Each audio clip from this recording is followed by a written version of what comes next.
这摆抽奖上大幸运得主分别来自东区、丹路区、甲永康区的养生，由市长吴伟铁、甲洪家腾董事长钟杰林共同颁奖，分别送出市价9万甲7万块的电动机车，因拢是利用台南好停的 App 来缴费。不只有效减少找停车位，而且可以当节省手续费，直接用手机地当相当方便。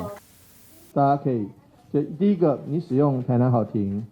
可以再优惠2块钱，好啊，你又省掉你去超商缴钱花时间，还有顺便不好意思到超商还想多买一点东西，超商又赚更多啊。那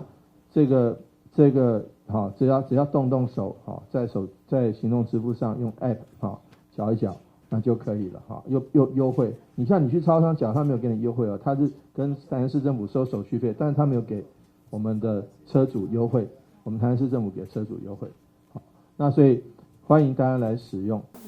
市长会长除了表示，以后将持续推动 App 来缴停车费，嘛画出抽奖加码好康。根据公局统计，预计110年台南好停的行动支付将突破300万笔，减少超商手续费的支出更高达1200万。台南新闻管制何超邦采访报道。